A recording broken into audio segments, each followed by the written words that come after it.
ഞങ്ങളെ 3 പേരെ ശരിക്കും നോക്കണ ചെറുക്കനാ. അതുകൊണ്ട് എനിക്ക് സന്തോഷമേ ഉള്ളൂ, പരാതിയൊന്നുമില്ല. നല്ല ഇതെന്നാ വെച്ച ഒരുമാതിരി അച്ചടക്കത്തോടു കൂടി ഇരുന്നിട്ട് വാർത്ത വായിക്കും പോലെ ഒരു നല്ല സ്വഭാവമുള്ള ചെറുക്കനെ കിട്ടിയത് കൊണ്ട് വളരെ സന്തോഷമുണ്ട്. പിന്നെ കിടക്കാൻ നല്ലൊരു വീടുമുണ്ട്. പിന്നെ ഈ കൊച്ചിനെ പള്ളിക്കൂടത്തിൽ പോയി പഠിക്കാൻ അങ്ങോട്ടും ഇങ്ങോട്ടൊക്കെ പോയി വരാൻ റോഡിൻ്റെ സൈഡിൽ തന്നെയാണ്. അതിനുശേഷം പിന്നെ നമ്മൾ പള്ളിയിലൊക്കെ പോവുകയാണെങ്കിലും നൊവേനൊക്കെ പോവുകയാണെങ്കിലും ഈ ചേച്ചിനെ കണ്ടിട്ട് നമ്മൾ ഓടി രക്ഷപ്പെടുമായിരുന്നു. പാവം ചേച്ചി കേട്ടല്ലോ, ഞാൻ കേട്ട്. അതുപോലെ ഒരു കാര്യം, ഞാനിവനെ നീ കളിച്ചിട്ട് വഴക്ക് പറഞ്ഞ് കയറ്റി വിട്ടു എന്ന് പറഞ്ഞില്ലേ, കുറച്ച് മുമ്പ് വന്നിട്ടുണ്ടായിരുന്നു. എന്നോട് പറഞ്ഞു പിള്ളേരായാലേ കുറച്ച് നേരമൊക്കെ കളിക്കുക, എപ്പോഴും ചെന്ന് വഴക്ക് പറയരുത്. ഇനിയിപ്പോൾ വെയിലൊക്കെ ആണെങ്കിൽ മോനെ വെയിലായ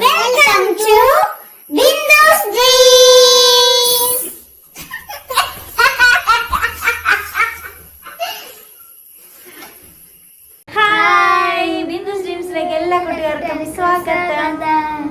നമ്മളപ്പോൾ കുറച്ച് കല്യാണ വിശേഷങ്ങളും നിങ്ങളുടെ ചെറിയ ചില സംശയങ്ങളൊക്കെ ഒന്ന് മാറ്റി തരാമെന്ന് വിചാരിച്ചു. അപ്പം നമ്മൾ 3 പേരുമായിട്ട് ആദ്യമായിട്ടൊരു വീഡിയോയിൽ ഈ വീട്ടിൽ വന്നേ പിന്നെ വരികയാണ്. ചേട്ടൻ കടയിൽ പോയതാണ്. അപ്പോൾ വിശേഷങ്ങളൊക്കെ പറഞ്ഞ് നമുക്ക് അങ്ങ് പോകാം അല്ലേ. ഇതുവരെ ഉണ്ടായിരുന്ന അതും ഇപ്പോഴത്തെ ലൈഫും എങ്ങനെയൊക്കെ ഉണ്ടെന്നൊക്കെ പറഞ്ഞ് നമുക്ക് ജസ്റ്റ് ഒന്ന് കാണാം. അങ്ങനെ പുതിയ വീട്ടിൽ വന്ന് നമ്മൾ 3 പേര് ഞങ്ങളുടെ ആദ്യമായിട്ട് എല്ലാവരും കാണുക. അപ്പോൾ ഒത്തിരി പേര് ചോദിച്ചു അമ്മച്ചീനെ വീഡിയോയിലൊന്നും കാണുന്നില്ല എന്ന്. എല്ലാ വീഡിയോയിലും നമ്മൾ ഇവിടെയുള്ള എല്ലാവരും ഉൾപ്പെടുത്താറുണ്ട്. ജാക്സൺ ചേട്ടനും ഞാനും അമ്മച്ചിയും ആൻസും എല്ലാവരും ഒരു ഷോട്ടിലെങ്കിലും വരാതിരിക്കത്തില്ല. അപ്പോൾ ഇന്ന് ഏതായാലും എല്ലാവർക്കും അമ്മച്ചീനെ കാണണം എന്നാണ് പറഞ്ഞത്. അതുപോലെ ആൻസിനെ ഇപ്പോൾ ഉറക്കത്തിൽ നിന്ന് കുത്തി എഴുന്നേൽപ്പിച്ച് കൊണ്ടിരുത്തിയേക്കുന്ന. നമ്മളാണെങ്കിൽ പേട്ട വരെ ഇരാറ്റുപേട്ട വരെ ഒന്ന് പോയിട്ടുണ്ടായിരുന്നു. അപ്പോൾ പോയിട്ട് വന്ന വഴിക്ക് നമ്മൾ നല്ല ലാഭത്തിന് കുറച്ച് പൊടികളൊക്കെ കിട്ടി, അരിപ്പൊടികൾ. അപ്പോൾ അതൊക്കെ വാങ്ങിച്ചു. എവിടെ നിന്നാണെന്നറിയാമോ? ഉറക്കം തോന്നണ്. നമ്മൾ അജുമ്മി പുട്ടുപൊടി, അജുമ്മി കമ്പനി ഉണ്ടല്ലോ ഫുഡ് പ്രോഡക്റ്റ്, അവിടെയാണ് കയറിയത്. അജുമ്മി വിളമ്പാം നല്ല വിശേഷം. അവിടെ കയറിയിട്ട് നമ്മൾ ലാഭത്തിന് കിട്ടിയത് കൊണ്ട് നമ്മൾ വാങ്ങിയതാണ് കേട്ടോ. പിന്നെ ആൻസിന് സ്പെഷ്യലായിട്ട് വാങ്ങിച്ചു കൊടുത്തത് ആൻസിന് വേണമെന്നും പറഞ്ഞ് വാങ്ങിയതാണ്. പക്ഷെ ആൻസ് കൊണ്ടുവന്നിട്ട് തിരിഞ്ഞ് ഇതുവരെ നോക്കിയിട്ടില്ല. ഇവിടെ ഞാൻ ഇതുവരെ ചോറ് പോലും കഴിച്ചിട്ടില്ല. അത് വേറൊരു മലിനമായ സത്യം. ഇത് അജ്മിയുടെ സാമ്പാർ പൗഡർ കേട്ടോ. വല്ല കാലത്ത് സാമ്പാർ ഇനി വെക്കുവാണെങ്കിൽ ഇതാ. കാരണം ചേട്ടന് സാമ്പാർ ഇഷ്ടമല്ല. എനിക്കാണെങ്കിൽ ദോശ സാമ്പാറൊക്കെ ഭയങ്കര ഇഷ്ടമാണ്. ഇത് ഒരാൾ ഇരുന്ന് ഉറക്കം തൂങ്ങുക കേട്ടോ. എല്ലാവരും കളിയാക്കണം ആൻസ് കൂട്ടണം ഉറങ്ങുവാണെന്ന് പറഞ്ഞു. ഇത് ആൻസിന് വേണ്ടി വാങ്ങിയതാണ്. ഇതെന്നാടാ?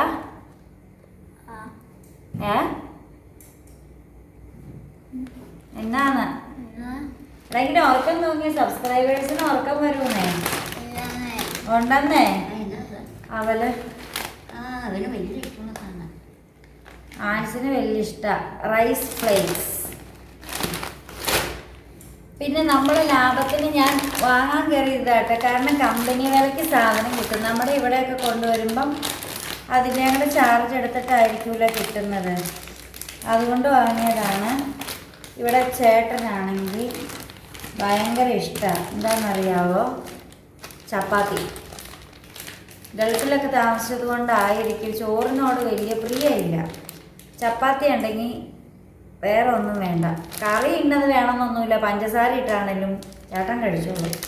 അപ്പോൾ നല്ല മയമുള്ള ചപ്പാത്തി. അജ്മിയുടെ ഒരു ഫ്രഷ് ആട്ടപ്പൊടി വാങ്ങിച്ചു. ഞാൻ വന്ന വഴിയിട്ട് അവിടെ ഇറങ്ങിയിട്ട് പിന്നെ ഞാൻ വിളിച്ചു ചോദിച്ചു ഇങ്ങനെ ഞാൻ കമ്പനി വിലയ്ക്ക് അജ്മിയുടെ റൈസ് പൊടികളൊക്കെ കിട്ടും, ഞാൻ വാങ്ങിച്ചോട്ടെ എന്ന് ചോദിച്ചിട്ടാണ് വാങ്ങി. അല്ലെങ്കിൽ നമ്മുടെ ഇഷ്ടത്തിന് ഇനി പണ്ടത്തെ പോലെ ഒന്നും വാങ്ങാൻ പറ്റില്ല. അതുകൊണ്ട് പിന്നെ നമ്മൾ പുട്ടുപൊടി വാങ്ങിച്ചു. വീറ്റ് പുട്ടുപൊടി ഇട്ടോ, ഗോതമ്പിൻ്റെ തന്നെ പുട്ടുപൊടി. ഇതാണ് പിന്നെ പ്രത്യേകമായിട്ടൊന്നും ചെയ്യണ്ടല്ലോ എന്ന് ഓർത്തത്. ഉറക്കം തൂങ്ങണം നോക്കിക്കേ. എടാ നീ അതിന് കാണിക്കാനിരുന്നത്, ഇതിപ്പോൾ ഞാൻ കാണിക്കേണ്ട അവസ്ഥ വന്നില്ലേന്ന് പറയാം. എൻ്റെ ജീവിതത്തിൽ ആദ്യമായിട്ട് ഞാൻ ഇഡ്ഡലിപ്പൊടി വാങ്ങിയതാണ് കേട്ടോ. ഇഡ്ഡലിപ്പൊടി എങ്ങനെയുണ്ടെന്ന് നമുക്ക് ഇഡ്ഡലി ഉണ്ടാക്കി നോക്കിയിട്ട് നോക്കാം. പിന്നെ നമ്മൾ ദോശപ്പൊടി ദോശപ്പൊടി ആൻസോട്ട് നമുക്ക് മസാല ദോശ, നെയ് റോസ്റ്റ് ഒക്കെ ഉണ്ടാക്കി കൊടുക്കണം. ഇരുന്ന് ഉറക്കം തോന്നണോക്കെ. എടാ ഒന്ന് ആക്റ്റീവായിട്ടിരിക്കണവേ. ഇത് എന്തുവാണവേ? ഇത് എന്തുവാണവേ? ദോശപ്പൊടി. എടാ ഇതെന്തുവാണ്? ഏതാ എന്തുപൊടിയാ? ഓശപ്പൊടിയോ? എന്തുപൊടിയാടാ? ഉറക്കം പറ, കേൾക്കാൻ പാടില്ല. ആ ദോശപ്പൊടി. പിന്നെ ഇത് പുട്ടുപൊടിയാണ്. പുട്ടുപൊടി 2 പാക്കറ്റ് വാങ്ങി. കാരണം ഉണ്ടാക്കാൻ എളുപ്പമുള്ളത് കൂടുതലുണ്ടെങ്കിൽ നമുക്കൊരു ഇതാണ്. ആളുകൾ ഓർക്കുന്നത് എന്തുമാത്രം വാങ്ങിച്ചുകൊണ്ട് വന്നിരിക്കുന്നത്. എടാ ഇതെന്തൊക്കെയാടാ? 2-3 പാക്കറ്റ് പുട്ടുപൊടി ആ പെണ്ണ് വെച്ചേക്കുന്നത്. ഞാൻ ആട്ടപ്പൊടി വെക്കാൻ പറഞ്ഞിട്ട്. ഇത് വീറ്റ് പുട്ടുപൊടിയാട്ടോ. ശരിയാ, സത്യം. ഇതും പുട്ടുപൊടി. ഇത് നമ്മുടെ സാധാ പുട്ടുപൊടി. ഇത് വീണ്ടും ഒരു ആട്ടപ്പൊടി. പിന്നെ ഇതെന്തോന്നാ? അപ്പം, ഇടിയപ്പം ഒക്കെ ഉണ്ടാക്കുന്ന പൊടി. അപ്പം ഇത്രയും സാധനങ്ങൾ നമ്മൾ വാങ്ങിച്ചുകൊണ്ട് വന്നിട്ട് 500 സംതിങ് ഒക്കെ ആയുള്ളൂ. കാരണം 50 രൂപ 52 രൂപ ഒരു റേറ്റിലൊക്കെ ആട്ടോ കിട്ടിയത്. അപ്പോൾ അത് വളരെ ലാഭമായി പോയില്ലേ? എത്രയോ പാക്കറ്റുകൾ ഉണ്ടായിരുന്നു. അപ്പോൾ അതിൻ്റെ അടുത്ത് തന്നെ പുതിയൊരു കടയും വന്നിട്ടുണ്ട്. എന്താണ് കടയുടെ പേര്? കേക്ക്. എല്ലായിടത്തും മത്സരങ്ങളാണ്. എന്താ ചെയ്യാമെന്ന് പറയാം. അങ്ങനെ നമ്മൾ അതെല്ലാം വാങ്ങി നമ്മൾ വീട്ടിലെത്തി. പിന്നെ ഇത് പുതിയ വീടാണ് കേട്ടോ. പുതിയ വീടിൻ്റെ ഓരോ ഭാഗങ്ങളൊക്കെ ആയിട്ടാണ് നമ്മളിപ്പോൾ എടുക്കുന്നത്. കാരണം ഓരോ ഭാഗങ്ങളൊക്കെ കുറച്ച് ഭാഗങ്ങൾ അടുക്കളയൊക്കെ ആയിട്ട് മാത്രമേ കാണിച്ചിട്ടുള്ളൂ. ഇനി എല്ലാം സെറ്റ് ചെയ്തിട്ട് നമ്മൾ ഹോം ടൂർ നടത്തുന്നതായിരിക്കും. ഇല്ല ഡാൻസൂട്ടാ, നീ നേരെ ഇരിക്കാൻ. ഹോം ടൂർ നടത്തുന്നതായിരിക്കും. അപ്പോൾ എന്നോടെല്ലാവരും പറഞ്ഞു ഹോം ടൂർ വെക്കണം എന്നാണ്. അമ്മച്ചിനെ കാണട്ടെ. ഹോം ടൂർ വെക്കണം എന്ന് എല്ലാവരും പറഞ്ഞിട്ടുണ്ടായിരുന്നു. നമ്മൾ ഹോം ടൂറൊക്കെ വെക്കുന്നതായിരിക്കും. ആദ്യം ഹോം ഒന്ന് അടുക്കും ചിട്ടയൊക്കെ ആയിട്ട് വരട്ടെ. അപ്പോൾ എല്ലാവരും ചിന്തിക്കുക എന്താ ഇതിന് മാത്രം അടുക്കാനെന്ന്. വേറൊരു വീടെടുത്ത് അതേപടി ഇവിടെ കൊണ്ട് വെച്ചിരിക്കുകയാണ്. ആ വീട്ടിലെ ഭിത്തിയും മേൽക്കൂരയും മാത്രമേ ഇല്ലാത്തേ ഉള്ളൂ. ആ സാധനങ്ങൾ മൊത്തം ഉണ്ടല്ലോ.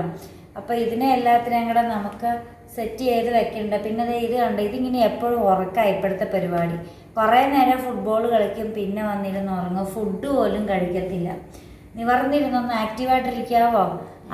എല്ലാവരും ആൾക്കാർ കമൻ്റ് ഇടുന്ന എന്താണെന്നറിയാം? ആൻസ് പുതിയ വീട്ടിൽ വന്നിട്ട് ഹാപ്പി അല്ല, ആൻസിന് എന്തോ സംഭവിച്ചു, ഇങ്ങനെയുള്ള കമൻറ്റുകളൊക്കെ വന്നിട്ടുണ്ടായിരുന്നു. നിനക്ക് എന്തെങ്കിലും സംഭവിച്ചിട്ടുണ്ടോ?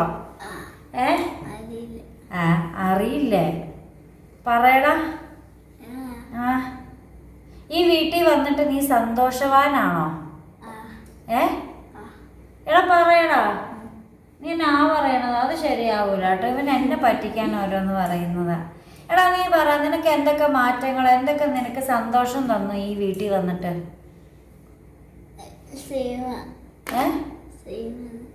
സെയിം ആണോ? ആ വീട് ഈ വീടും എന്തെങ്കിലും പുതിയതായിട്ട് നിനക്ക് കിട്ടിയിട്ടുണ്ടോ? എന്താ? കാറും സ്കൂട്ടറും പൂച്ചയോ? വേറെയോ? ഒരു പപ്പേനെ കിട്ടിയില്ലടാ. പറയാ വഴക്ക് പറയാന്, ശാസിക്കാന്, സ്നേഹിക്കാന്, ഡ്രൈവിങ് പഠിപ്പിക്കാന് എന്തൊക്കെയാ പറഞ്ഞിട്ടുണ്ടായിരുന്നല്ലോ. വണ്ടി ഓടിക്കാൻ പഠിപ്പിക്കാനൊക്കെ പറഞ്ഞു കേട്ടല്ലോ. ഞാൻ കേട്ട്. അതുപോലെ ഒരു കാര്യം, ഞാനിവനെ നീ കളിച്ചിട്ട് വഴക്ക് പറഞ്ഞ് കയറ്റി വിട്ടു എന്ന് പറഞ്ഞില്ലേ? കുറച്ച് മുമ്പ് വന്നിട്ടുണ്ടായിരുന്നു. എന്നോട് പറഞ്ഞു പിള്ളേരായാലേ കുറച്ച് നേരമൊക്കെ കളിക്കുക, എപ്പോഴും ചെന്ന് വഴക്ക് പറയരുത്. ഇനിയിപ്പോൾ വെയിലൊക്കെ ആണെങ്കിൽ മോനെ വെയിലായത് കൊണ്ടാണ്, നമുക്ക് പിന്നെ കളിക്കാമെന്നൊക്കെ പറഞ്ഞ് സമാധാനിപ്പിക്കാൻ എന്നോട് പറഞ്ഞതാണ്. ഇതന്നെ വഴക്ക് പറയാനും തല്ലാനൊന്നും സമ്മതിക്കത്തില്ല കേട്ടോ. അത് വേറെ റൂട്ട് മാറിപ്പോയി. പിന്നെ എന്നാ വേറെ വിശേഷം? കാറും സ്കൂട്ടറും പൂച്ചേനേയും കിട്ടിയിരുന്നതാണ് അവന് കിട്ടിയത്. ഈ വീട് എങ്ങനെയുണ്ടെന്ന് പറ, നേരെ നോക്ക. സ്വന്തമായിട്ടൊരു വീട് കിട്ടിയോ? പേടിക്കാതെ കിടന്ന് ഉറങ്ങാൻ പറ്റുന്നുണ്ടോ? നീ ഒന്ന് പറഞ്ഞ് ആക്റ്റീവായിട്ടിരുന്ന് പറ. എടാ സൗണ്ട് കിട്ടണില്ലടാ, ഞാൻ മാത്രമേ പറയണുള്ളൂ, അതുകൊണ്ടാ. പറ. ജാക്സൺ ചേട്ടനെ കുറിച്ച് അമ്മച്ചി ഒന്ന് പറഞ്ഞേ. ഇപ്പൊ ജാക്സൺ ചേട്ടൻ ഇല്ല, അതുകൊണ്ട് പിന്നെ എങ്ങനെയാ ചേട്ടൻ ഏതായാലും വീഡിയോ ഒന്നും കാണാനൊന്നും അറിയത്തില്ല. എണീറ്റിരിക്കണം, വീഡിയോ ഒന്നും എടുത്ത് നോക്കത്തൊന്നുമില്ല, അങ്ങനെ വീഡിയോ കാണാൻ അങ്ങനെയൊന്നും അറിയത്തില്ല. അപ്പൊ പിന്നെ പറഞ്ഞു. ജാക്സൺ നല്ല ചെറുക്കനാണ്, എൻ്റെ പെണ്ണിന് പറ്റിയ ചെറുക്കനാണ്, നല്ല സ്വഭാവമാണ്. അവനെ കൊണ്ട് ഒരു കുഴപ്പമില്ല. കൊച്ചിനെ ശരിക്കും നോക്കും, എന്നെ നോക്കും, ഞങ്ങളെ 3 പേരെയും ശരിക്കും നോക്കണ ചെറുക്കനാണ്. അതുകൊണ്ട് എനിക്ക് സന്തോഷമേ ഉള്ളൂ, പരാതിയൊന്നുമില്ല. നല്ല ഇതന്നെ അമ്മച്ച ഒരുമാതിരി അച്ചടക്കത്തോടു കൂടി ഇരുന്നിട്ട് വാർത്ത വായിക്കും പോലെ ഒരു നല്ല സ്വഭാവമുള്ള ചെറുക്കനെ കിട്ടിയത് കൊണ്ട് വളരെ സന്തോഷമുണ്ട്. പിന്നെ കിടക്കാൻ നല്ലൊരു വീടുമുണ്ട്. പിന്നെ ഈ കൊച്ചിനെ പള്ളിക്കൂടത്തിൽ പോയി പഠിക്കാൻ അങ്ങോട്ടും ഇങ്ങോട്ടൊക്കെ പോയി വരാൻ റോഡിൻ്റെ സൈഡിൽ തന്നെയാണ്. അത് നല്ലൊരു ആശ്വാസമാണ്.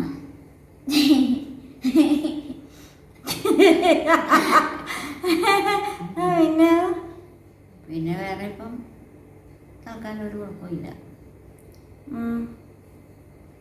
അമ്മച്ചയ്ക്ക് എന്നാണല്ലോ എന്നെക്കാളും കൂടുതൽ ചേട്ടനെ ഇഷ്ടപ്പെട്ടോ. ഇപ്പം ഞാൻ എന്തെങ്കിലും ചേട്ടനോട് വഴക്ക് കൂടി പിണങ്ങിയൊക്കെ ഇരിക്കുകയാണ് അമ്മച്ചി എന്നോട് വന്ന ആൾക്കാരുന്ന്. ഞാൻ ഇത്ര നാളായിട്ട് ഇപ്പം ഈ ചെറുക്കനെ കാണണം, ഈ ചെറുക്കൻ നല്ല ചെറുക്കനാ, ഇത് നല്ലൊരു കൊച്ചാ, നീ അങ്ങനെയൊന്നും പറയാൻ പാടില്ല എൻ്റെ ഇങ്ങോട്ട് ഉപദേശിക്കണേ. അമ്മച്ചിക്ക് അത്രയ്ക്ക് ഇഷ്ടപ്പെട്ടോ? എനിക്കിഷ്ടം. എൻ്റെ ചെറുക്കനായില്ലേ, എൻ്റെ ചെറുക്കൻ തന്നെയാണ്. അമ്മച്ചിയുടെ മോനാന്നാ പറയണേ. എടാ നമ്മളെ ഒന്നും ഇനി അമ്മച്ചിക്ക് വേണ്ട. എൻ്റെ മോൻ തന്നെയാണ്, അതാണ് എൻ്റെ ഇഷ്ടം. അമ്മച്ചിക്ക് വീട്ടിൽ വന്നിട്ട് എങ്ങനെയുണ്ട് അമ്മച്ചി? വീടിന് കുഴപ്പമൊന്നുമില്ല, നല്ല വീടാണ്, ഇഷ്ടംപോലെ മുറികളൊക്കെ ഉണ്ട്. താമസിക്കണേനും കുഴപ്പമില്ല, ഒരു കുഴപ്പമില്ല. എൻ്റെ പെണ്ണിന് പുതിയൊരു ജീവിതത്തിലേക്ക് വന്നതിൽ എനിക്ക് ആശ്വാസവും സന്തോഷവും. പിന്നെ എൻ്റെ കൊച്ചിനെ നോക്കാൻ ഒരാളുമായി. അമ്മച്ചി കരയുവാണോ? ഞാൻ കരയണമൊന്നുമില്ല.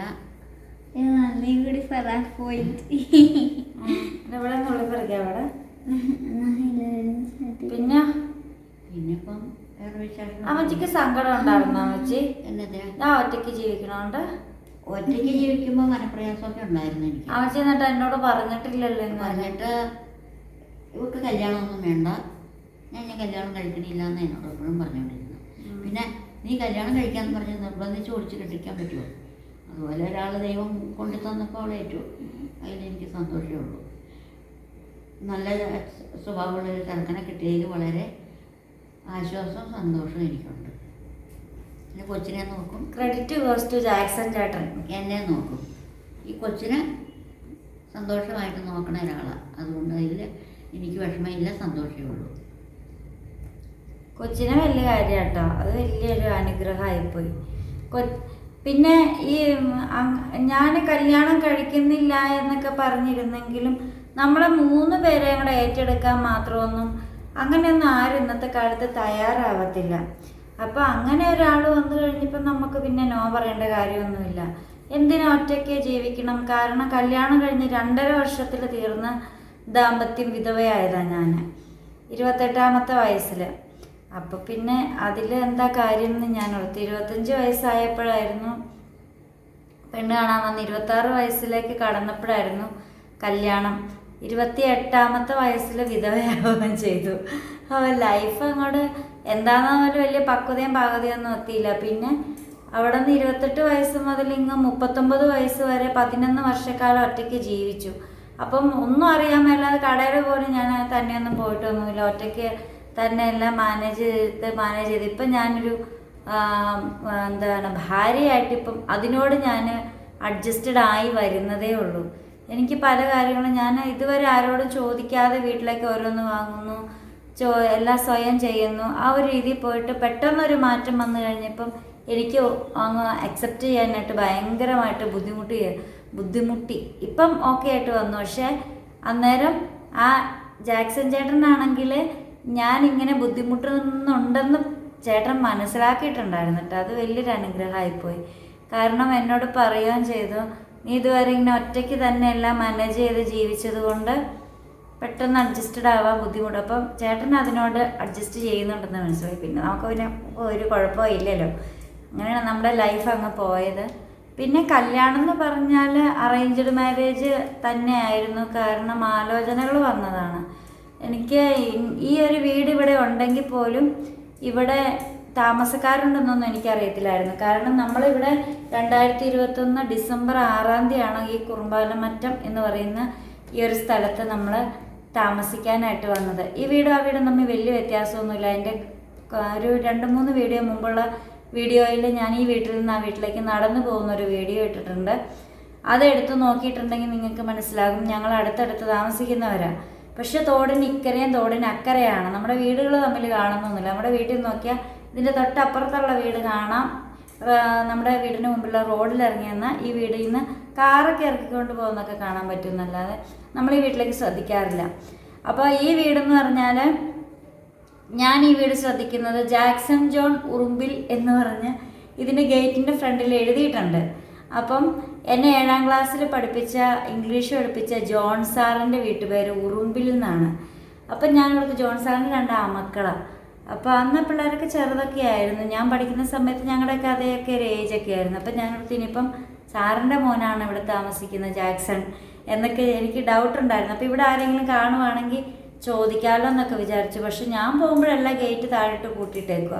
അപ്പം ഞാൻ പിന്നീട് ചിന്തിച്ചു ഇവിടെ ഉള്ളവരൊക്കെ വല്ല ഗൾഫിലോ മറ്റോ ഒക്കെ ആയിരിക്കും എന്ന് ഓർത്തു. ഞാനങ്ങനെ വേറെ ആരോടും ഞാനൊന്നും ചോദിച്ച് മനസ്സിലാക്കുന്ന വ്യക്തിയല്ല. നമ്മൾ നേരിട്ട് കണ്ട് അങ്ങനെയുള്ള കാര്യങ്ങൾ മാത്രമേ ഉള്ളൂ.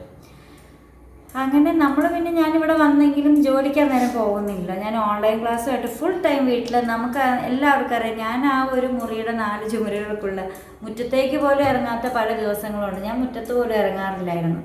കാരണം ഫുള്ള് റബ്ബറാണ്. നമുക്ക് നടാനും കാര്യങ്ങളും ഒന്നുമില്ല. പിന്നെ എന്തിനിറങ്ങണം? അപ്പം വീടിനകത്ത് തന്നെ പുറത്തിറങ്ങുന്നില്ല. പിന്നെ ഇതിലേക്ക് പള്ളിയിലൊക്കെ പോകുന്നുണ്ടെങ്കിലും നമ്മളിങ്ങോട്ട് അങ്ങനെ ശ്രദ്ധിക്കാറൊന്നുമില്ല. പിന്നെ ആൻസ് ഇവിടെ ഇരുന്ന് അങ്ങോട്ട് ഉറങ്ങിപ്പോയിട്ടോ, കമന്ന് കിടന്നുറങ്ങുക. പിന്നെയെന്ന് പറഞ്ഞാൽ ഈ ആദ്യമായിട്ട് എനിക്ക് ഒരു ആലോചന വന്നത് നമ്മുടെ മറൈൻ എക്സ്പോ എന്ന് പറഞ്ഞ പ്രോഗ്രാം, ഈ മത്സ്യങ്ങളെയൊക്കെ ഇടുന്ന സംഭവം തൊടുപുഴയിൽ വന്നപ്പം കാണാൻ പോയപ്പോൾ നമ്മുടെ വീടിൻ്റെ അടുത്തുള്ള ഒരു ചേച്ചിയുടെ വർക്ക് പിന്നാലെ ഓടി വന്നിട്ട് എന്നോട് ഇങ്ങനെ, ഒരു ചെറുക്കനുണ്ട് ഇവിടെ ആരോട് വേണമെങ്കിലും ചോദിച്ചു നോക്കിക്കോ, നല്ല സ്വഭാവമാണ്, ഡിവോഴ്സാണ്, ചേട്ടൻ ഡിവോഴ്സാണ്, ഇപ്പോൾ ഡിവോഴ്സാണ്, ആലോചിക്കുന്നുണ്ടോ. ഞാൻ ആരാ എന്താണെന്നൊന്ന് ചോദിക്കുന്നു. ചേച്ചി വേണ്ട, എനിക്ക് കല്യാണമേ വേണ്ടെന്ന് പറഞ്ഞു. അപ്പോൾ ചേച്ചിയുടെ വർക്ക് എന്നോട് ഏജ് എത്രയാണെന്ന് ചോദിച്ചു. അപ്പം ആ ചേച്ചിയുടെ വർക്ക് ചേട്ടൻ്റെ ഏജൊക്കെ പറഞ്ഞപ്പോൾ ഞാൻ കുറച്ചുകൂടെ ഇങ്ങ് കുറച്ച് പറഞ്ഞേക്കാമെന്ന് വിചാരിച്ച് 36 വയസ്സാണെന്ന് ഞാൻ ചുമ്മാ പറഞ്ഞ്. ഏജ് ആണെങ്കിൽ തീരെ കുറച്ചാണ് പറഞ്ഞത്. അപ്പോൾ ഏജ് ഗ്യാപ്പ് ഉണ്ടാവട്ടെ എന്ന് കരുതി. ചേച്ചി പറഞ്ഞു അതൊന്നും ഒരു കുഴപ്പമൊന്നും അല്ല, പക്ഷേ ഇവിടെ ആരോട് വേണേലും ചോദിച്ചോ, ആ ചെറുക്കനെക്കുറിച്ച് നല്ലതേ പറയാനുള്ളൂ. ഇങ്ങനെ പിന്നെ ഇവരുടെ ചേട്ടൻ ഡിവോഴ്സ്, അതിൻ്റെ പേഴ്സണൽ കാര്യങ്ങളൊന്നും നമുക്ക് പറയേണ്ട കാര്യമൊന്നുമില്ല. അപ്പം ഇങ്ങനെ ഡിവോഴ്സ് ആയതാണ്, ഒറ്റയ്ക്കാണ് താമസം, ഒത്തിരി കഷ്ടപ്പെടുന്നുണ്ട്, ഒരു പരസ്പരം ഒരു തുണയാകുമെങ്കിൽ അത് നല്ലതായിരിക്കില്ലേ എന്നൊക്കെ ചോദിച്ചു. ഞാനന്നേരം നോ പറഞ്ഞു. എൻ്റെ പൊന്നി ചേച്ചി എനിക്ക് കല്യാണമൊന്നും വേണ്ട, ഇങ്ങനെ അങ്ങ് പോയാൽ മതി, എനിക്ക് ജോലിയുണ്ട്. അപ്പോൾ ആൻസിനോട് ചോദിച്ചപ്പം ആൻസിയും വെച്ചിരിച്ചുകൊണ്ട് നിന്നേ ഉള്ളൂ. അപ്പോൾ ചേച്ചിയാണെങ്കിൽ ആൻസിനെ കുറേ ഉപദേശിച്ചിട്ടോ. അതിന് ശേഷം പിന്നെ നമ്മൾ പള്ളിയിലൊക്കെ പോവുകയാണെങ്കിലും നൊവേനൊക്കെ പോവുകയാണെങ്കിലും ഈ ചേച്ചിനെ കണ്ടിട്ട് നമ്മൾ ഓടി രക്ഷപ്പെടുമായിരുന്നു. പാവം ചേച്ചി. അന്ന് തന്നെ ഞാൻ കേസ് വിട്ട് ഏത് വീട്ടിലെ ചെറുക്കനാന്ന് പോലും ഞാൻ അന്വേഷിക്കാൻ പോയില്ലേ. അപ്പം അതിന് ശേഷമാണ് നമുക്ക് ജോലി കിട്ടുന്നത്. ഫെബ്രുവരിയിൽ ജോലി കിട്ടി. ജനുവരിയിലായിരുന്നു മറൈൻ എക്സ്പോ കാണാൻ പോയി. ഫെബ്രുവരി ജോലി കിട്ടി. നമ്മളിവിടെ പോകുമ്പോൾ ഇവിടെ ചേട്ടൻ നിൽക്കുന്ന കാണുകയൊക്കെ ചെയ്യാം. പക്ഷേ ഞാനിങ്ങനെ ചോദിക്കാനുള്ളൊരു ധൈര്യം തോന്നില്ല. നിങ്ങൾക്ക് അറിയാമല്ലോ, ആളെ കാണുമ്പോൾ തന്നെ നമുക്ക് തലയൊക്കെ മുട്ടയടിച്ച് ഇങ്ങനെ നമുക്ക് മുഴുകാനൊക്കെ വെച്ചൊരു ചേട്ടൻ നിൽക്കുമ്പോൾ സത്യം പറഞ്ഞ് ഞാൻ ആദ്യം കണ്ടപ്പോൾ എനിക്ക് പേടിയായിരുന്നു. ഞാൻ എന്നിട്ട് ഈ ആൻസിനോട് എടാ ഞാൻ ആ വീട്ടിലെ ചേട്ടനെ കണ്ടടാ, ഒരു മുട്ടയൊക്കെ അടിച്ചൊരു ചേട്ടൻ എനിക്കിട്ട് തുറച്ച് നോക്കി. ചേട്ടൻ എന്നെ കണ്ടപ്പോൾ ഇതാരാ, ഏത് വീട്ടിലെ പെണ്ണാന്നറിയാൻ മേലാത്തോണ്ട് നോക്കി, ഈ നാട്ടിലെങ്കിലും കണ്ടിട്ടില്ലല്ലോ അതൊക്കെ. അപ്പം ഞാൻ വീട്ടിൽ വന്നിട്ട് ആൻസിനോട് പറഞ്ഞു. അപ്പോൾ ആൻസിനോട് ഞാൻ ചേട്ടൻ ഞാൻ അറിയണം, ഞങ്ങളുടെ ഇവിടെ ഫുട്ബോൾ കളിക്കാനൊക്കെ കൂടിയിട്ടുള്ളതാണെന്ന് പറഞ്ഞു. അപ്പോഴാണ് ഞാൻ അറിയുന്നത് നമ്മളിവിടെ താമസം തുടങ്ങിയപ്പോൾ തന്നെ ഇവൻ ആ ചേട്ടനെ കണ്ടിട്ടൊക്കെ ഉണ്ട്, ഞാൻ മാത്രമേ ഒന്നും അറിയാതെയൊക്കെ പോയുള്ളൂ എന്നുള്ള കാര്യം. പിന്നെ ഇതിലിങ്ങനെയൊക്കെ നടക്കുമായിരുന്നു. അങ്ങനെ പിന്നീട് വീണ്ടും ആലോചന വന്നു. അങ്ങനെ ഞാൻ ഈ ചേട്ടനെ കുറിച്ച് കൂടുതൽ അറിഞ്ഞു. അങ്ങനെയൊക്കെയാണ് ആലോചനയൊക്കെ നടന്നത്. പിന്നെ ഈ ചേട്ടനോട് ആദ്യമായിട്ട് മിണ്ടുന്നത് ഞാൻ പറഞ്ഞില്ല, ഞാൻ ഇതിനു മുമ്പ് ഒരു വ്ളോഗ് ചെയ്തിട്ടുണ്ടായിരുന്നു. നമ്മുടെ ഈ വീടിൻ്റെയൊക്കെ അപ്പുറത്ത് ഈ തോടങ്ങ് താഴേക്ക് ചെല്ലുമ്പോൾ വലിയൊരു പാലമുണ്ട്. അത് ഈ പറഞ്ഞ ഞാൻ മുമ്പ് എനിക്ക് ആലോചന കൊണ്ടുവന്ന് ചേച്ചിയുടെ വീടിൻ്റെയൊക്കെ ബാക്കിലേക്കൂടെ പോകുന്ന വഴിക്കൂടെ പോകണം. ഈ ഒരു പറമ്പിൻ്റെയൊക്കെ ബാക്ക് ഭാഗമാണ്. അപ്പോൾ അതിൽ പോയിട്ട് തിരിച്ച് വന്ന വഴിക്ക് ചേട്ടൻ ഇവിടെ ഇരിക്കുന്നുണ്ടായിരുന്നു. അപ്പോൾ ഇവിടെ ഈ വീടിൻ്റെ ഫ്രണ്ടിൽ നല്ല ഗാർഡൻ സെറ്റ് ചെയ്തിട്ടുണ്ട് കേട്ടോ. ചേട്ടൻ ഒത്തിരി പൂച്ചെടി നട്ടു. റോസയാണ് മെയിൻ ഐറ്റം. പക്ഷെ ഒരു വെള്ളപ്പൂവ്, സ്പൂണിൻ്റെ ഇല പോലെയുള്ള ഇലയുള്ള വെള്ളപ്പൂവ് നിറച്ച് കുറച്ച് മരമായിട്ട് നിൽക്കുന്ന നല്ല ഭംഗിയാണ്. അതിൻ്റെ പൂവല്ല റോഡിലേക്ക് ഇങ്ങനെ വീണ് ചെമ്പകം പോലെ അരളിപ്പൂവൊക്കെ പോലെ ഇങ്ങനെ വീണ് കിടക്കും. കാണാൻ നല്ല ഭംഗിയാണ്. അപ്പോൾ ഇതിൻ്റെ പേരെന്താണ്? ഞാൻ ഈ പൂവ് പല വീട്ടിലും കണ്ടിട്ടുണ്ടെങ്കിൽ ഇതിൻ്റെ പേരൊന്നും അറിയത്തില്ലായിരുന്നു.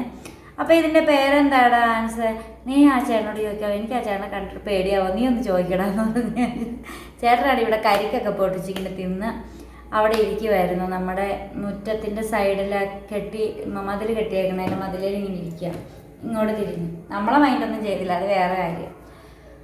അപ്പോൾ അങ്ങനെ ഇരുന്ന് കഴിഞ്ഞപ്പോൾ ശരിക്കും ജാക്സൺ ചേട്ടനും കൂടെ ഇരിക്കുമ്പോൾ പറയേണ്ട കാര്യമാണ്, നമുക്ക് ഒന്നുകൂടെ പറയാം, ഇത് കുറച്ച് സംഭവമുണ്ട്. അപ്പോൾ അങ്ങനെ അവൻ ചോദിച്ചു. അപ്പോൾ ആ ചേട്ടൻ പറഞ്ഞു, പേരെന്നാണെന്നൊന്നും എനിക്കറിയാൻ വേണ്ട മോനെ, നിനക്ക് കൊമ്പ് വേണോ എന്ന് ചോദിച്ചു. കൊമ്പ് ഞാൻ പറഞ്ഞു എവിടെ കൊണ്ട് നടാനാ ചേട്ടൻ, ഇത്രയും വലിയ മരമൊക്കെ ഉണ്ട്, നമുക്ക് നടാൻ അവിടെ സെറ്റ് ചെയ്ത സ്ഥലമൊന്നുമില്ലല്ലോ, വീടൊരു സ്വപ്നമായിട്ട് കിടക്കുന്ന സമയമാണ്. അപ്പം ഞാൻ പറഞ്ഞു ഞങ്ങൾ സ്ഥലം വാങ്ങിയിട്ടിട്ടുണ്ട്, അവിടെ വീട് പണിയുമ്പോഴാണ് നമ്മൾ ഇവിടുന്ന് പോകുന്നത്, അന്നേരം ചേട്ടൻ ഒരു കൊമ്പ് തന്നാൽ മതിയെന്ന് പറഞ്ഞു. ഓക്കെ, അതിന് ശേഷം ആ ചേട്ടൻ്റെ കാര്യങ്ങളെല്ലാം പറഞ്ഞു. ഇങ്ങനെ സംസാരിച്ചിട്ട് ഒത്തിരി സംസാരിച്ചു, നന്നായിട്ട് സംസാരിക്കുന്ന ആളാണ്. അപ്പം ഞാൻ ചോദിച്ചോട് വേറെ ആരും ഇല്ലേന്നൊക്കെ ചോദിച്ചപ്പോൾ കാര്യങ്ങളൊക്കെ പറഞ്ഞു. അതിന് മുമ്പേ തന്നെ നമ്മൾ അറിഞ്ഞിട്ടുണ്ടായിരുന്നു. ഞാൻ ഇതിലേക്ക് നടക്കുമ്പോൾ ഞാൻ എൻ്റെ കൂടെ വർക്ക് ചെയ്യണ മിസ്സിനോട് ഇങ്ങനെ ചോദിച്ചിട്ടുണ്ടായിരുന്നു. അപ്പോൾ ആ വീട്ടിൽ ആരും ഇല്ലേന്നൊക്കെ ചോദിച്ചപ്പം ഇങ്ങനെ അവർ ഡിവോഴ്സ് ആയതാ എന്നൊക്കെ പറഞ്ഞിട്ടുണ്ടായിരുന്നു. അങ്ങനെ നമ്മൾ അറിഞ്ഞത്, നേരത്തെ അറിഞ്ഞതാണ്. അപ്പോൾ പിന്നീട് ഒരു ആലോചന വന്നപ്പോൾ ഈ ചേട്ടൻ്റെ കാര്യങ്ങളും ഈ ചേട്ടൻ്റെ വിഷമങ്ങളും ഇതെല്ലാം അറിഞ്ഞപ്പം എനിക്കൊരു ചിന്ത ഉണ്ടായിരുന്നു, ഒരു റീമാരേജ് ഉണ്ടെങ്കിൽ നമ്മളെ കൊണ്ടൊരു ഹെൽപ്പ് ചെയ്യാൻ പറ്റുന്ന ഒരാൾക്ക് ഒരു ഇതാകുവാണെങ്കിൽ അത് ഏറ്റവും നല്ലൊരു കാര്യമായിരിക്കും തോന്നി. അതുമാത്രമല്ല ആ ചേട്ടനും പറഞ്ഞിട്ടുണ്ടായിരുന്നു, എന്താണ്, അമ്മയും കൊച്ചും കൂടെ ഉണ്ടെങ്കിലേ ഒരു റീമാരേജിന് താല്പര്യമുള്ളൂ, അവരെ കൂടി എൻ്റെ അമ്മയായിട്ടും എൻ്റെ കൊച്ചായിട്ടും സ്വീകരിക്കും. അപ്പം ചേട്ടൻ്റെ സിബ്ലിങ്സിനോട് സംസാരിച്ചപ്പോഴും സഹോദരങ്ങളോട് പറഞ്ഞപ്പോഴും അവർ പറഞ്ഞതും സിസ്റ്ററൊക്കെ ആണെങ്കിൽ ചേച്ചി നേരെ മൂത്ത ചേച്ചി ചേട്ടൻ ഭയങ്കര കൂട്ടാണ്. അപ്പം അവർ പറഞ്ഞതും അമ്മ നമ്മുടെ അമ്മയാണ്, അതുപോലെ കൊച്ചിനെയും നമ്മുടെ കൊച്ചായിട്ടേ കാണാവുള്ളൂ എന്നൊക്കെ പറഞ്ഞു ചേച്ചി ഞാനൊക്കെ ഒത്തിരി നേരം സംസാരിക്കുകയൊക്കെ ചെയ്തു. അപ്പം അങ്ങനെ നല്ല സ്നേഹമുള്ള ആൾക്കാരാണ്. പിന്നെയെന്ന് പറഞ്ഞാൽ നമ്മൾ രജിസ്റ്റർ മാരേജാണ് ചെയ്തത് പള്ളിയിൽ വെച്ച്, പിന്നീട് കെട്ട് നടത്താമെന്നാണ് വിചാരിക്കുന്നത്. രജിസ്റ്റർ മാരേജ് ചെയ്തപ്പം പെട്ടെന്നെന്ന് വെച്ചിട്ടുണ്ടെങ്കിൽ നമ്മൾ റെൻറ്റ് പുതുക്കേണ്ടുന്ന സമയമായിട്ടുണ്ടായിരുന്നു. ഞങ്ങൾ ഡിസംബറിൽ താമസിക്കാമെന്ന് 11 മാസമുള്ള റെൻറ്റ്. അപ്പോൾ അത് പുതുക്കേണ്ടുന്ന ഡേറ്റിന് മുമ്പായിട്ട് നമുക്ക് ഇങ്ങോട്ട് മാറാമെന്ന് പറഞ്ഞ് പെട്ടെന്ന് രജിസ്റ്റർ ചെയ്തു. പിന്നെ ചേട്ടൻ ഇവിടെ ഒറ്റയ്ക്കുമാണ്, എനിക്ക് 1/2 കിലോമീറ്റർ ആ തോടിനക്കരയിൽ നിന്ന് ഇവിടം വരെ നടന്ന് കോളേജിലേക്ക് ഓടണം. അങ്ങനെ കുറച്ച് കാര്യങ്ങളൊക്കെ ഉണ്ട്. രജിസ്റ്റർ മാരേജ് ചെയ്യുകയാണ് നമ്മൾ ചെയ്തത്. പിന്നീടാണ് കല്യാണം പള്ളിയിൽ വെച്ചൊക്കെ കെട്ടാമെന്നൊക്കെ വിചാരിച്ചിരിക്കുന്നത്. പിന്നെ അത്രയൊക്കെ ഉള്ളൂ, പിന്നെ വേറെ ഒന്നുമില്ല. പിന്നെ കുറച്ച് വിശേഷങ്ങളൊക്കെ ഉണ്ട്. അപ്പോൾ ചേട്ടനും കൂടെ വന്നിരുന്ന കുറച്ച് കോമഡിയൊക്കെ ആയിട്ട് അതൊക്കെ കാണും. പിന്നെയെന്ന് പറഞ്ഞാൽ ഇവിടുത്തെ താമസമോ ചേട്ടൻ്റെ സ്വഭാവമോ എല്ലാത്തിനോടും അഡ്ജസ്റ്റ് ചെയ്ത് പോകുന്ന ആളാണ്. ഇന്ന ഭക്ഷണം വേണമെന്നോ, പിന്നെ നമ്മൾ എന്തുണ്ടാക്കിയാലും കൊള്ളില്ലെങ്കിൽ കൊള്ളില്ല എന്നുള്ള കാര്യം ഒത്തുക്കി പറയൂ കേട്ടോ. ഇതിങ്ങനെയല്ല, ഇങ്ങനെ കൂടി ചെയ്താൽ നല്ലതായിരുന്നു എന്ന് പറഞ്ഞ് ഇവിടെ വന്നത്. പിന്നെയാണ് സത്യത്തിൽ മീൻ വറക്കാൻ വരെ ഞാൻ പഠിച്ചത്. അത് വേറെ കാര്യം, ഞാൻ മീൻ വറുത്ത ഒരിക്കലും ശരിയാവാറില്ലായിരുന്നു കേട്ടോ, മീൻ പൊരിച്ചാലൊന്നും. അപ്പോൾ കുക്കിംഗ് അത്യാവശ്യം അറിയാം, എല്ലാ കാര്യത്തിലും നമ്മളെ ഹെൽപ്പ് ചെയ്യും. ഇപ്പോൾ എനിക്ക് വയ്യാതെ കിടക്കുകയാണെങ്കിൽ തലേദിവസം തന്നെ അരിയിട്ട് റൈസ് കുക്കറിലേക്കൊക്കെ എടുത്ത് വെക്കുന്നതും പാത്രങ്ങളെല്ലാം കഴുകി വെക്കുന്നതും എല്ലാം ചേട്ടനാണ്. അപ്പം അങ്ങനെയുള്ള ഒരാളെ കിട്ടാനായിട്ട് കുറച്ച് ബുദ്ധിമുട്ടായിരിക്കും.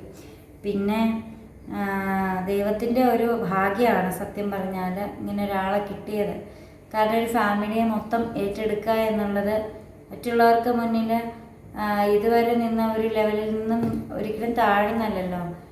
ഭാര്യ പദത്തിലേക്ക് ഉയർത്തുക, ഒരു വീട് സ്വന്തമായിട്ട് തരിക, വീടിൻ്റെ താക്കോൽ ഏൽപ്പിക്കുക, അതുപോലെ എല്ലാം നിൻ്റേതാണെന്ന് പറയുക. ഒന്നും ആഗ്രഹിച്ചിട്ടൊന്നുമല്ല, ഒന്നും കിട്ടണമെന്ന് ആഗ്രഹമില്ല, ഒന്നും വേണ്ടതാണ്. പക്ഷെ ഇങ്ങനെയൊക്കെ പറയാനൊരു നല്ല ഒരു മനസ്സിനൊരു ഉടമയ്ക്കല്ലേ പറ്റുള്ളൂ. അപ്പോൾ അത്രയേ ഉള്ളൂ. പിന്നെ എല്ലാത്തിനോടും അഡ്ജസ്റ്റ് ചെയ്ത് പോവുക. ചുമ്മാ രസത്തിനിടയ്ക്കൊക്കെ ചുമ്മാ ഒരു വഴക്കൊക്കെ ഉണ്ടാക്കി വിടാറുണ്ട്, എന്തെങ്കിലും ഹാപ്പിയായി പോവാൻ. പിന്നെയെന്ന് പറഞ്ഞാൽ എനിക്ക് പേടിയുണ്ടായിരുന്നു, ഇവിടെ പട്ടിക്കൂടൊന്നുമില്ല, നമ്മുടെ ബാസ്കിമോനെ എവിടെ ഇടും, അവനെ നോക്കുമോ. അപ്പം നമുക്ക് അവിടെ കറണ്ട് പോയപ്പോൾ നമ്മൾ പതുക്കെ സിറ്റ് ഔട്ടിലേക്ക് ഇറങ്ങിയിരുന്നു.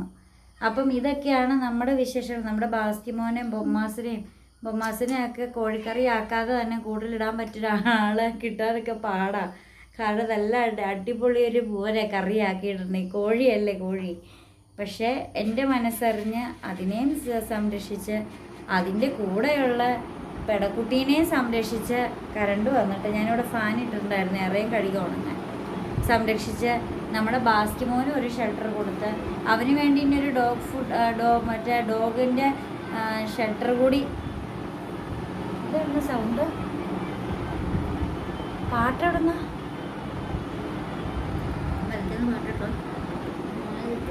എവിടെന്നോ കേട്ട്. അങ്ങനെ തരാൻ സംരക്ഷിക്കാൻ പറ്റിയ ഒരാൾ സത്യത്തിൽ ദൈവത്തിന് തുല്യമാണ്. ഞങ്ങളെ സംബന്ധിച്ചിടത്തോളം ജാക്സൺ ചേട്ടൻ ദൈവം നേരിട്ട് അവതരിച്ച് നമ്മളെ ഒരു സങ്കടത്തിൽ നിന്ന് കര കയറ്റിയെന്നേ പറയാൻ പറ്റുള്ളൂ. ഇത് പൊങ്ങച്ചൻ പറയുന്നതോ പൊക്കി പറയുന്നതോ ഒന്നുമല്ല, സത്യമായിട്ട് മനസ്സിൽ അത് തന്നെയാണ്. പിന്നെ നമ്മളത് പുറമേ കാണിക്കത്തൊന്നുമില്ല. ഞാൻ അതിലും വലിയ അഹങ്കാരിയായിട്ട് ഇവിടെ ഇരിക്കത്തുള്ളൂ, അത് വേറെ കാര്യം. ജാക്സൺ ചേട്ടൻ്റെ മുമ്പിൽ മാത്രം കേട്ടോ. നിങ്ങൾക്കൊക്കെ എൻ്റെ സ്വഭാവമൊക്കെ നന്നായിട്ട് അറിയാമല്ലോ. ചേട്ടന് പക്ഷേ എന്നെ പഠിച്ച് വരുന്നതേ ഉള്ളൂ, അത് വേറെ കാര്യം. പിന്നെ എന്താ, നമ്മൾ ആദ്യമായിട്ട് അങ്ങനെ ഇവിടെ മിണ്ടിയെ കഴിഞ്ഞ് പിന്നെ ഞാനിതിലേക്ക് പോകുമ്പോൾ ഗുഡ് മോർണിംഗ് ചേട്ടാ എന്നൊക്കെ പറഞ്ഞിട്ടൊക്കെ പോകുമായിരുന്നു കേട്ടോ, അത് വേറെ കാര്യം. പിന്നെ ഇവിടെ എപ്പോഴും പൂന്തോട്ടത്തിൽ ഇവിടെ ഗാർഡൻ ഉണ്ട് ഫ്രണ്ടിൽ, അവിടെ ഇങ്ങനെ നിന്ന് എപ്പോഴും പണിയൊക്കെ ചെയ്യുമായിരുന്നു. അപ്പോൾ അന്നേരമൊക്കെ മിണ്ടിയിട്ടൊക്കെ പോകും. പക്ഷേ ഇങ്ങനെ ഒരു സംഭവം ഒന്നും നമ്മുടെ മനസ്സിലേക്കൊന്നും വന്നിട്ടില്ല. കല്യാണം കഴിക്കാമെന്നോ ഈ വീട്ടിലേക്ക് വരാമെന്നോ അങ്ങനെയൊന്നും വന്നിട്ടില്ല. എന്നെ സംബന്ധിച്ചിടത്തോളം എനിക്കാവുന്നൊരു ഹെൽപ്പ്, ഒറ്റയ്ക്ക് താമസിക്കുന്നൊരു മനുഷ്യൻ, ആ മനുഷ്യൻ്റെ സങ്കടം എന്നോട് കുറേ പറഞ്ഞു, അത് സത്യമാണെന്ന് മനസ്സിലായി. പിന്നെ ഇവിടെയുള്ള ആളുകളൊക്കെ മനുഷ്യനെക്കുറിച്ച് നല്ലത് പറഞ്ഞു. പിന്നെ അതുകൊണ്ടൊക്കെ തന്നെ നമ്മൾ കുറേ അന്വേഷിച്ചും അറിഞ്ഞൊക്കെ തന്നെയാണ് ഇതിലേക്ക് പോയത്. പക്ഷേ ജാക്സൺ ചേട്ടൻ എന്നെക്കുറിച്ചൊന്നും അന്വേഷിച്ചില്ല എന്നത് വേറൊരു സത്യമാണ്. എന്നെ സംസാരിച്ച് മനസ്സിലാക്കി എന്നെ സ്വീകരിച്ചൊരു മനുഷ്യനാണ്. അപ്പോൾ ആ മനുഷ്യനെ നമുക്ക് ഇതൊന്നും നിർത്താവോ, ഭയങ്കര നോയ്സായിരിക്കും. അപ്പോൾ ആ മനുഷ്യനോട് അങ്ങേയറ്റം മരണം വരെ നന്ദിയും കടപ്പാടും നീതിയും ഒക്കെ ഉണ്ടായിരിക്കും, അത്രയേ ഉള്ളൂ. അപ്പം ഒരു ലൈഫ് എൻ്റെ ജീവിതത്തിൽ ഇങ്ങനെ ഒരു മാരേജ് ലൈഫ് ഇനി ഉണ്ടാവുമെന്നോ ഒരു ഫാമിലി ലൈഫ് ഉണ്ടാവുമെന്നോ ഒന്നും ചിന്തിച്ചിട്ടില്ല. പക്ഷേ അത് ദൈവമായിട്ട് കൊണ്ടു തന്നതാണ്. നമ്മളിവിടെ ഹാപ്പിയാണ്, ഒരു കുഴപ്പവുമില്ല, ഉള്ളത് കൊണ്ട് ഓണം പോലെ. ഇനിയിപ്പം എനിക്കിനി അടുത്ത അടുക്കളപ്പണിക്കൊക്കെ പോകാൻ സമയമായിട്ടോ. കിച്ചണിലാണെങ്കിൽ പാത്രത്തിൻ്റെ സൗണ്ട് കാരണം കേൾക്കാൻ പാടില്ല എന്ന് പറഞ്ഞിട്ട് കിച്ചൺ ഉപേക്ഷിച്ച് ഞങ്ങളിങ്ങ് വന്നത്. അപ്പോൾ ഇത്രയൊക്കെയുള്ള അമ്പലത്തിൽ ഇതേ പാട്ടൊക്കെ ഇട്ടു. അമ്പലത്തിൽ അറിയുന്ന തിരുമേനി ഉണ്ടായിരുന്നു, തിരുമേനി പോവുകയും ചെയ്തു. നമ്മുടെ ഒരു സബ്സ്ക്രൈബർ ആയിരുന്നു കേട്ടോ. അനീശ്വരൻ വ്ളോഗ്സ് യൂട്യൂബിലൊക്കെ ഇടയ്ക്കൊന്ന് കയറി കാണുക, സപ്പോർട്ടൊക്കെ ചെയ്യണം. പിന്നെ ഇത്രയൊക്കെ ഉള്ളൂ. പിന്നെന്താ വേറെ വിശേഷം? നാളെ സൺഡേ ആണ്, ആൻസൂട്ടന് വേദപാഠം ക്ലാസ് ഉണ്ട്, ക്യാച്ചത്തിന് പോകണം. നമ്മൾ രാവിലത്തെ കുർബാനയ്ക്ക് പോകും. അപ്പോൾ ജാക്സൺ ചേട്ടൻ വരുമ്പോഴത്തേക്ക് നാളെ പള്ളി പോകാനുള്ള മുണ്ടും തേച്ച് ഷർട്ടൊക്കെ തേച്ച് വെക്കണം, കപ്പ പുഴുങ്ങി വെക്കണം, മീൻകറി ഉണ്ടാക്കി വെക്കണം. നമ്മളിന്ന് വാളമീൻ, ഞാൻ കുറച്ച് മീനൊക്കെ വാങ്ങിച്ചുകൊണ്ട് പോകുന്നേ. ചേട്ടന് യൂറിക് ആസിഡിൻ്റെ പ്രോബ്ലം ഉള്ളതുകൊണ്ട് എല്ലാ മീനൊന്നും കൂട്ടാൻ പറ്റത്തില്ല. അയല മത്തിയൊന്നും കൂട്ടാൻ പറ്റില്ല. മത്തിക്കൊക്കെ വില കുറഞ്ഞു, പക്ഷേ ഞാൻ വാങ്ങിയില്ല. സൂപ്പർ മത്തി ഇരിപ്പുണ്ടായിരുന്നു. ഞാൻ കേര വാങ്ങിച്ചുകൊണ്ട് പോന്നു, ചെമ്പല്ലി വാങ്ങിയിട്ടുണ്ട്, പിന്നെ വാള വാങ്ങി, ഒഴുക മീൻ ചൂട ഇവന് വേണ്ടിയിട്ടാണ് വാങ്ങിയത്. ചെമ്പല്ലി പിന്നെ നമുക്ക് കറിയൊക്കെ വയ്ക്കാം. കേരമീനും ചേട്ടന് വേണ്ടിയിട്ട്, ബാക്കിയെല്ലാം ചേട്ടന് കഴിക്കാൻ പറ്റുന്നതൊക്കെ വാങ്ങിയുള്ളൂ. പിന്നെ ഇത്രയൊക്കെ ഉള്ളൂ നമ്മുടെ വിശേഷങ്ങൾ. അപ്പോൾ സപ്പോർട്ട് ചെയ്യുന്ന എല്ലാവർക്കും ഒരുപാട് താങ്ക്സ്. ഞങ്ങൾ വന്നിരുന്ന് ഞങ്ങളുടെ കഥകളൊന്നും പറഞ്ഞില്ല എന്നും പറഞ്ഞ് പരാതി പറയല്ലേ കൂട്ടുകാരെ. പറയാൻ മാത്രം വലിയ കഥകളൊന്നും ഇല്ല, അതുകൊണ്ടാണ് പറയാത്തത്. പിന്നെ വീഡിയോ കാണുന്ന എല്ലാവർക്കും ഒരുപാട് നന്ദിയുണ്ട് നമ്മളെ സപ്പോർട്ട് ചെയ്യുന്നതിൽ. ഞാനിപ്പോൾ ആ വീട്ടിലാണെങ്കിലും ഈ വീട്ടിലാണെങ്കിലും ഞാൻ തന്നെയാണ്. എനിക്ക് ഞാനായിട്ട് ജീവിക്കാനും ഞാനായിട്ട് തന്നെ അങ്ങ് ഇല്ലാതാകാനുമാണ് ഇഷ്ടം. പിന്നെ കൂടുതൽ സപ്പോർട്ട് ചെയ്യാനായിട്ടൊരു ഒരാൾ കൂടി വന്നു, ഒരു നല്ല മനുഷ്യൻ കൂടി വന്നു എന്ന് കരുതിയാൽ മതി. കാരണം ഇത്ര നാളും ദൈവം നമ്മളെ താങ്ങി, ദൈവത്തിന് 100 കൂട്ടം പണിയുള്ളത് കൊണ്ട് ദൈവം മറ്റൊരാളെ ആ ജോലി ഏൽപ്പിച്ചിട്ടുണ്ട്. ആ വ്യക്തി ആ ജോലി കൃത്യമായിട്ട് പാലിക്കുന്നുമുണ്ട്. ദൈവത്തിന് എൻ്റെ കാര്യം മാത്രം നോക്കിയാൽ പോരല്ലോ, ഒരുപാട് ഭക്തന്മാർ പ്രാർത്ഥിക്കുന്നതാണ്.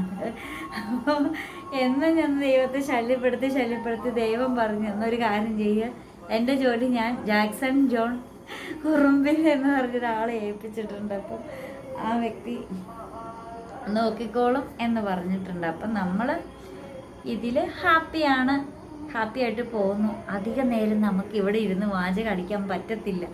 റോഡരികാണ്, നമ്മുടെ അപ്പുറത്തെ വീടിനേക്കാളും ഒന്നുകൂടി ചേർന്ന് വന്നിരിക്കുന്ന ആളുകളൊക്കെ ഇങ്ങനെ പോകുന്നതാണ്. പിന്നെ ആൻസുകുട്ടനൊന്നും സംസാരിച്ചില്ല എന്നുള്ള പരാതി വേണ്ട. അമ്മച്ചിക്ക് പറയാനുള്ളതൊക്കെ അമ്മച്ചി പറഞ്ഞു. അപ്പം പറഞ്ഞേ, എന്തേലും പറയടാ, നിന്റെ സൗണ്ട് കേൾക്കാൻ ആളുകൾക്ക് ആഗ്രഹം. ഞാൻ പറഞ്ഞു തന്നോ? 6 പഠിക്കണ ചെറുക്കന് ഞാൻ പറഞ്ഞു തന്നോ ചെറുക്ക? ഇതേ അമ്മച്ചി പറഞ്ഞു തന്നു. ഇപ്പൊ നമ്മൾ 3 ഏകദേശം ഒരു വയലറ്റ് ഷെയ്ഡാണല്ലോടാ ഇട്ടേക്കണേ. അമ്മച്ചി മജന്ത, നീ മുന്തിരി കളറ്, പർപ്പിള്, ഞാൻ വയലറ്റ്. പറ എന്താ? നീ പറയടാ, പറന്നേ. ആ പറ. അവന് ഉറക്കം വരും. അപ്പം ഞങ്ങൾ വീഡിയോ വൈൻഡപ്പ് ചെയ്യാണ്. വീഡിയോ ഇഷ്ടപ്പെട്ടാൽ ലൈക്ക് ചെയ്യണം, കമൻറ്റ് ചെയ്യണം, ഷെയർ ചെയ്യണം, സബ്സ്ക്രൈബ് ചെയ്യണം. വീണ്ടും പുതിയ ശേഷം പുതിയ വീഡിയോ ഒക്കെ ആയിട്ട് വീണ്ടും സൈനിങ് ഓഫ് ബിന്ദു. അല്ല വീണ്ടും signing off Bindu's dreams. Bindu Ans മാത്രമല്ല, അമ്മച്ചിയും ജാക്സൺ ചേട്ടനും എല്ലാവരും ഉണ്ട്. അപ്പോൾ എല്ലാം സപ്പോർട്ട് ചെയ്യുന്ന എല്ലാവർക്കും ഒരുപാട് നന്ദി, ഒരുപാട് താങ്ക്സ്. വീണ്ടും പുതിയ ശേഷം പുതിയ വീഡിയോ ഒക്കെ ആയിട്ട് വീണ്ടും വരുമ്പോഴേക്കും Bindu's dreams, signing off Bindu's dreams. Bye. അമ്മച്ചൊരു വൈ കൊടുക്കും. അമ്മച്ചി ബൈ.